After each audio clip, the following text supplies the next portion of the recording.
اذان نہیں ہوئی اور دوسرے دن بھی اذان نہیں ہوئی. مطلب یہ کیا محبت ہوئی بھائی؟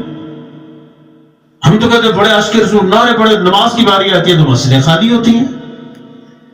جب رسول اللہ صلی اللہ علیہ وسلم کی سنت کی باری آتی ہے تو ہمارے ساتھ جھک جاتے ہیں.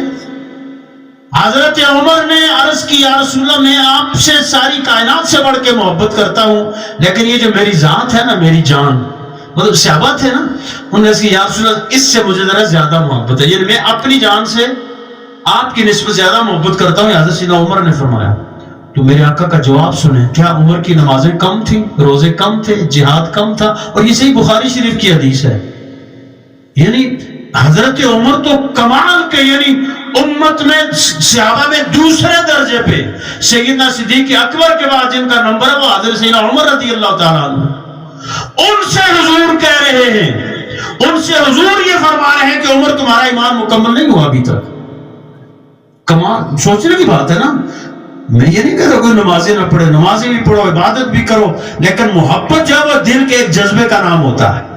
محبت کسی مطلب گردان کا نام نہیں ہے، کسی پروسیس کا نام نہیں ہے، بس دل میں ایک جذبہ ہوتا ہے محبت کا، محبت وہ نام ہے. تو حضور نے فرمایا عمر تمہارا ابھی ایمان مکمل نہیں ہوا.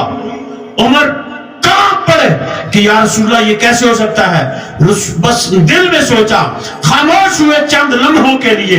ساتھ ہمارے آقا کی توجہ بھی تھی، حضور نے توجہ بھی ان پہ فرمائی تھی. ایسا نہیں تھا کہ ایک دم ان کی کیفیت بدل گئی. یہ جو صوفیاء کے ایک طریقہ ہوتا ہے، آج کل ہمارے لڑکے شڑکے مذاق کرتے رہتے ہیں تو ان کو بچوں کو پتہ نہیں ہے. کبھی میں نے کہا میرے ساتھ بیٹھے پتروں میں سے دسا کہ تصوف یا صوفیاء یا کرامت ہونے کے ہے، لیکن وہ پھر ہمارے لوگ ایک وہ پیچھے پڑ جاتے ہیں. وہ کہتے ہیں یار کوئی آواز دے تھوڑے کنے کو کتا کہنے گا، کتے سے دوڑ دیں، کنے کو دیکھتے ہی مڑ کے نہیں گرا کن ہے. یعنی اولیاء کی کرامات کا تو مزہ. اچھا کچھ بیان کرنے والے بھی کمال کرتے ہیں نا. وہ اس نے مجھے ایک بار بڑی ایک ویڈیو بھیجی حضرت، اس میں وہ بندہ کہتا ہے معاذ اللہ استغفر اللہ، کوئی غیر معروف سے عام سا بندہ ہے، کوئی عالم وہ لگ بھی نہیں رہا. لوگ آج کل فیمس ہونے کے لیے ان کو پتہ ہے یار اگر ہمیں 1000 لوگ گالیاں دیں گے تو 5-10 کوئی تعریف بھی کر دیں گے، تو فیمس ہی تو ہونا ہوتا ہے انہوں نے. وہ بندہ یہ کہتا ہے کہ معاذ اللہ استغفر اللہ، یہ کفریہ کرنا ہے کہ حضرت اللہ تعالیٰ کا معاذ اللہ پاؤں پھسلا تو حضرت غوث پاک نے پکڑ لیا معاذ اللہ. میں نے کہا یار اب یہ چیزیں مطلب اب کرامتیں بیان کرنے والے بھی کمال ہی کرتے ہیں ویسے. تو عرض میں یہ کر رہا تھا کہ لوگ ان چیزوں کو مطلب ان کا ذہنی توجہ ہوتی ہے اللہ کے ولی. آپ دیکھیں نا حضور کی خدمت میں صحابی حاضر ہوتا ہے، یا رسول اللہ میرے اندر فلان چیز ہے، حضور نے اس کے سینے پہ ہاتھ مارا. کیوں حضرت حدیث ہے نا اس سلسلے میں، سینے پہ ہاتھ مارا ہوگا. حضرت ابو ہریرہ کی بڑی مشہور حدیث ہے، وہ جو بھول جاتا ہوں میں، تو آپ نے اس طرح وہ چادر میں ڈال کے اپنی مبارک دست سے یہ توجہ ہوتی ہے. طریقت میں اس کو توجہ بولتے ہیں. تو ہمارا یہ عقیدہ اور ایمان ہے کہ حضور نے توجہ فرمائی. لمحوں کی بات تھی. سیدنا عمر رضی اللہ تعالی عنہ نے عرض کی یا رسول اللہ اب میری یہ کیفیت ہو گئی ہے کہ میں اپنی جان سے بھی زیادہ آپ سے محبت کرتا ہوں. تو حضور نے فرمایا الآن تم ایمانوں کا یا عمر، عمر اب تیرا ایمان مکمل ہوا ہے. تو عمر جیسی شخصیت کو حضور نے یہ فرمایا تو میرے دوستوں اور بچوں محبت کرنا سیکھو. اور محبت کی بڑی علامتوں میں سے ایک کیا ہے؟ رسول اللہ صلی اللہ علیہ وسلم کی سیرت پہ عمل کرنا. پتہ چلے نا، یہ راز کسی کو نہیں معلوم کہ مومن قاری نظر آتا ہے، حقیقت میں ہے قرآن. پتہ چلے کہ عاشق رسول آ رہا ہے، یہ واقعہ رسول اللہ کا عاشق ہے.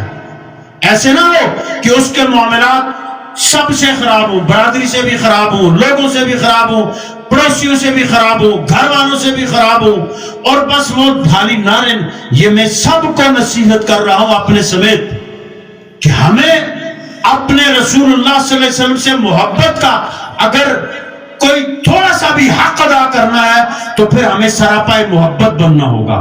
بہت ہی خوبصورت بات ہے کہ میں شیئر کر کے بات ختم کر رہا ہوں. ادارت المصطفیٰ کے وہ جو آئے تھے مدرس مصطفیٰ میں عبداللہ مصطفیٰ صاحب، یقین مانے پوری گفتگو میں نہ اس بندے نے کسی کہا جی تسی اس طرح کھو دے تسی اس طرح کھو، خاموشی سے آیا بسم اللہ خطبہ شروع کیا. یقین مانے حضرت انہوں نے 45 منٹ گفتگو کی ہے. میں کہتا اگر وہ 2 گھنٹے بھی گفتگو کرتے نا لوگوں نے ذرا بھی جنبش بھی نہیں کرنی تھی. انہوں نے جو ایک بات کی، میں آپ سب کو وہ پیغام دے کر اپنی بات ختم کر رہا ہوں. انہوں نے کہا یار ہم چھوٹی چھوٹی نسبتوں کا خیال رکھتے ہیں، یار یہ میرا قومی ہے، یہ میرے گاؤں کا رہنے والا ہے، یہ میرے علاقے کا رہنے والا ہے، ہم اس نسبت سے لوگوں سے محبت بھی کرتے ہیں اور لوگوں کا احترام بھی کرتے ہیں، تو ہم بڑی نسبتوں کو کیوں بھول جاتے ہیں؟ بڑی نسبت یہ ہے کہ میں بھی اسی آقا کا امتی ہوں جس کا یہ امتی ہے، میں بھی اسی رب کا بندہ ہوں جس کا یہ بندہ ہے۔ اگر ہم اس سوچ کو پالے نا تو خدا کی قسم یہ ساری چیزیں، یہ نفرتیں، یہ قدورتیں، یہ دوریاں، یہ فتوے بازیاں، یہ سب کچھ ختم ہو سکتا ہے۔ کیوں؟ ہم سب کا خالق اللہ ہے، ہم سب کے آقا ہمارے آقا مولا صلی اللہ علیہ وسلم ہیں۔ بس ہم اگر اس نسبت کو پالیں تو ہم دنیا میں بھی کامیاب ہو سکتے ہیں، آخرت میں بھی کامیاب ہو سکتے ہیں۔ میں ایک میزبان کی حیثیت سے علامہ عامر عباسی صاحب اور علامہ مولانا لیاقت ابراہیم قریشی صاحب، نقیب محفل واجد محمود، علامہ واجد محمود صدیقی صاحب، ہمارے عزیز واجد مغل صاحب، قاری ابرار صاحب، اور یہ لسوہ سے ہمارے دوست تشریف لائے ہیں، بہت جتنے بھی صاحبزادگان آئے ہیں، میں آپ سب حضرات کا شکریہ ادا کرتا ہوں، آپ کا شکر گزار ہوں، اور کہ آپ یہاں تشریف لائے۔ اللہ سبحانہ وتعالی ہم سب کا یہاں آنا بیٹھنا قبول فرمائے، اور اس محفل پاک کو ہمارے جملہ مرحومین خصوصاً ہماری امشیر محترمہ کے درجات کی بلندی کا باعث بنائے۔ کھڑے ہو جائے، درود و سلام کا ایک شعر۔